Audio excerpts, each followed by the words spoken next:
On what started as a typical holiday morning, the sun hinted at a day of relaxation and joy. I found myself in the hallway, urging my son Aaron to hurry for his baseball game when the world as I knew it shattered. Opening the door, I stood frozen, confronted by a ghost from the past, my husband Mark, who had vanished without a trace 3 years prior. "This is our home," he declared, his voice a blend of certainty and doubt. Before I could process his presence, Clara, my sister-in-law, emerged from behind him. The sight of her ignited a storm of emotions within me. "We're going to take custody of Aaron," Clara announced, her words dripping with false sweetness. Memories flooded back, the countless times I had pondered this exact scenario. With Mark and Clara's simultaneous disappearance, it couldn't have been mere chance. Lost in thought, I barely noticed Aaron's voice behind me. "Hey, Mom, who are you talking to?" My heart clenched at the sight of my oblivious son, unaware of the impending turmoil. Clara turned her predatory smile towards him. "It's nice to finally meet you, Aaron. I've wanted to meet you for so long." Her words churned my insides, masking her manipulative nature. Confused, Aaron glanced at me. "Dad, what are you doing here? And who is she?" He moved closer, sensing the tension. Mark and Clara stood speechless, caught off guard by his confrontation. Before they could regain composure, Aaron spoke again, his voice tinged with anger. "We're about to leave. Move." Mark and Clara noticed something behind me, their faces drained of color. A bitter laugh escaped me as I saw my daughter Elise cradled in Aaron's arms. Mark's shock was palpable as he stared between Elise and me. "Mark, Clara," I began, my voice steady despite the chaos in my heart. 3 years ago, you left without a word. I was left alone to pick up the pieces, to raise Aaron, and to face an unexpected pregnancy. I paused, letting my words sink in. Clara's eyes narrowed, but I continued, "I'm not the same person you abandoned. I fought hard to build a life for my children and me, and I won't let you waltz back in to destroy that." Their faces reflected shock, disbelief, and briefly, guilt. But it was too late for apologies. "Please leave," I said firmly. "You have no right to be here." Mark opened his mouth, likely to offer an excuse or plea, but I shut the door on them, on the past they represented.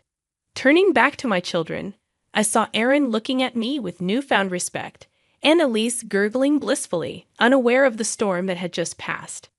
I took a deep breath, steadying my racing heart. This was only the beginning. The battle lines had been drawn, and I was prepared to fight for my family's future. The days following Mark and Clara's unwelcome visit were a whirlwind of emotions and memories, a tidal wave threatening to drown me. I found myself revisiting the dark days after Mark's disappearance, the sleepless nights filled with worry, and the countless hours spent questioning what I could have done differently. Aaron had struggled the most. Once a cheerful and outgoing boy, he became sullen and withdrawn, his bright eyes dimming. I remembered the dinners he pushed away, the school events he begged me to skip, and the cold, distant looks that replaced his warm smiles. It tore at my heart, but I couldn't find a way to reach him. As I brooded over these memories, Elisa's innocent laughter echoed through the house, a stark contrast to the storm raging within me. She was my unexpected blessing, a light in the darkness of Mark's betrayal. Her birth had been a turning point for me, a moment of profound strength and vulnerability. One evening, as I tucked Aaron into bed, he turned to me with serious eyes. "Mom, why did Dad leave us? Did we do something wrong?" His question hit me like a physical blow. "No, honey, you did nothing wrong. Sometimes adults make choices that don't make sense, and it's not because of anything you did." "But why did he come back, and with Aunt Clara?" The confusion in his voice was heartbreaking. I sighed, searching for the right words. "I don't know why they came back, but I do know that we are a family. You, me, and Elise. We'll get through this together." He nodded slowly, his young face etched with worries no child should bear. "I trust you, Mom. I just wish things were like before." I kissed his forehead, whispering, "I know, my love. I wish that too." The next day, I was jolted out of my reverie by a call from my lawyer. Miss Thompson, we need to discuss your legal options. Mark and Clara's claim is baseless, but we should prepare a case. I listened intently, my mind racing. This was my opportunity to push back, to ensure that Mark and Clara couldn't harm us any longer. Let's do it, I said firmly. I want to protect my children, and I won't let them be used as pawns in whatever game Mark and Clara are playing. Mr. Thompson's voice was reassuring. You're making the right decision. I'll start preparing the documents. We'll show them that they can't just walk over you. As I hung up, a sense of determination settled over me. Mark and Clara had underestimated me, thinking I would crumble under their pressure. But they were wrong. I was stronger now, tempered by the trials I had faced. Watching Elise play, I knew I would do whatever it took to keep them safe. This was no longer just about revenge. It was about justice for my children and me. Mark and Clara had awakened a fierce protectiveness in me, and I was ready to fight back with everything I had. As the days turned into weeks, my resolve hardened like steel. I was prepared for the legal battle ahead, but nothing could have prepared me for the emotional warfare that ensued. Mark and Clara, like vultures circling their prey, began their campaign to wear me down. One afternoon, as I collected Aaron from school, I found them waiting, their presence casting a dark shadow on the sunny day. Clara's voice was sickeningly sweet as she called out to Aaron, "Hi, sweetie. We've missed you so much." Aaron clung to my hand, his body tense. "Why are you here?" he asked, his voice barely above a whisper. Mark stepped forward, his expression one of feigned concern. "We just wanted to see you, son. We're your family too, you know." I felt a surge of anger. "You lost the right to call yourself his family when you abandoned him," I snapped, pulling Aaron closer. Clara's eyes narrowed, her facade slipping. "Lauren, you can't keep him from us. We have rights." "Rights? You have no rights here," I retorted, my voice cold. "You both made your choice 3 years ago. Now live with it." Mark's face twisted in anger. "You think you're so perfect, Lauren. You're just a bitter woman who couldn't keep her husband happy." I could feel Aaron's grip tighten on my hand, his small body shaking. "Let's go, Aaron," I said, turning to leave. But Clara wasn't finished. "You'll regret this, Lauren. We'll get what we want. We always do." Their threats echoed in my ears as we walked away, but I wouldn't let them see my fear. I had to be strong for Aaron and Elise. That night, their words haunted me. The thought of losing Aaron to those two was unbearable. I couldn't let it happen. I had to be smarter, stronger. The next day, I met with Mr. Thompson, my determination like a shield around me. "I want full custody of Aaron, and I want Mark and Clara to have no visitation rights," I stated firmly. Mr. Thompson nodded. "It's going to be a tough battle, but I believe we can win this. You're a good mother, Lauren. The court will see that." As the legal preparations progressed, I found an unexpected ally in my own home. Aaron. One evening, he came to me, his young face set in a serious expression. "Mom, I want to tell the judge that I want to stay with you, Dad, and Aunt Clara. They're not my family, not really." Tears welled in my eyes as I hugged him tightly. "Thank you, Aaron. That means more to me than you'll ever know." The day of the court hearing arrived like a storm on the horizon. I walked into the courtroom with Aaron by my side, ready to fight for our future. As the proceedings began, Clara tried to play the doting aunt, her words dripping with insincerity. Mark played the role of the repentant father, but his eyes were cold and calculating. However, when Aaron spoke, his voice clear and unwavering, the truth shone through. "I want to stay with my mom. She's been there for me when no one else was." The judge's decision came like a ray of sunlight through the clouds. Full custody granted to me with no visitation rights for Mark and Clara. As we left the courtroom, Mark's face was a mask of rage, and Clara's eyes burned with malice. But it didn't matter. We had won, Aaron and I together. The victory in court brought a temporary sense of peace, but it was short-lived. Mark and Clara, like wounded animals, became more desperate and dangerous in their tactics. They started a slanderous campaign, spreading lies and rumors about me in our community. It was a psychological warfare I hadn't anticipated. One evening, Aaron came home from school, his eyes brimming with unshed tears. "Mom, kids at school are saying you stole me from Dad, that you're keeping me away from him because you're mean." My heart broke at his words. "Aaron, you know that's not true. Everything I've done to protect you and Elise." He nodded, but the doubt was evident in his eyes. "I know, Mom, but it's hard. They don't understand." I hugged him, feeling his small body tremble. "I know it's hard, sweetheart, but we'll get through this. We're stronger than their lies." As the days passed, the rumors grew more vicious. Clara had always been cunning with her words, and now she used them like a weapon to turn my world upside down. I knew I had to fight back, but I was wary of stooping to their level. Then one day, Mark showed up at my workplace, a facade of remorse plastered on his face. "Lauren, can't we just talk about this for Aaron's sake?" His words were like poison, and I could see through his act. "There's nothing to talk about, Mark. You made your choice. Now live with it." He grabbed my arm, his grip tight. "You're ruining my life, Lauren, you and that kid." I pulled away, my voice steady. "No, Mark, you did that all by yourself." As I walked away, his parting words sent a chill down my spine. "This isn't over, Lauren." I refused to yield easily. The legal victory had granted me custody of Aaron, but it hadn't brought an end to the battle. Mark and Clara persisted relentlessly, and I could see the toll it was taking on Aaron. He was caught in the middle of a conflict he couldn't comprehend, torn between his biological father and the mother who had never abandoned him. One night, Aaron came to me, his face troubled. "Mom, what if Dad changes? What if he wants to be a real dad?" His words struck me deeply. "Aaron, I know he's your dad, and it's natural to hope for that. But we have to see people for who they are, not who we want them to be."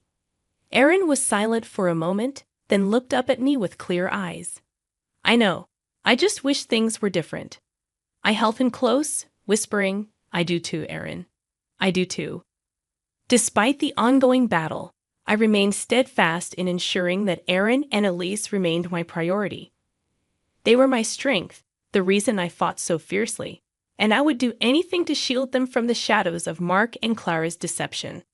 The relentless campaign by Mark and Clara took a darker turn, morphing into outright harassment. They seemed to be everywhere, outside my workplace, near Aaron's school. Always lurking, always watching. It was a psychological siege, and I felt its weight every day. But I refused to be cowed. It was time to strike back, to make them understand that they couldn't disrupt our lives without facing consequences. I scheduled a meeting with Mr. Thompson, my resolve unwavering. "Mr. Thompson, it's time we take more aggressive legal action. I want to file for a restraining order against Mark and Clara, and I want to sue them for harassment and defamation," I declared. Mr. Thompson nodded in agreement. "I think that's a wise decision, Lauren. Their behavior is unacceptable, and it's time they face the legal repercussions." The legal proceedings were arduous, but I remained resolute. In court, Mark played the victim, a man wronged by his vindictive ex-wife. Clara, ever the actress, wept about being denied the chance to be a part of her nephew's life. But their performances couldn't conceal the truth. The judge saw through their facade and granted the restraining order. Additionally, they were ordered to pay damages for their defamatory actions. As we left the courtroom, Mark's face was a mask of fury, while Clara's eyes burned with unspoken threats. But this time, I wasn't afraid. I had the law on my side. However, their defeat in court did little to quell their vendetta. If anything, it seemed to fuel their spite. One day, I received a chilling phone call from Mark. "You think you've won, Lauren? You think you can just destroy my life and walk away? I'll make sure you regret this," he hissed through the phone. I clenched my jaw, fighting back the fear his words invoked. "You brought this on yourself, Mark. I'm just protecting my family. You haven't seen the last of me, Lauren. This isn't over," he spat before hanging up. His threat hung in the air like a toxic cloud, but I wouldn't let it break me. I had Aaron and Elise to think about. They were my world, and I would go to any lengths to shield them from Mark and Clara's malice.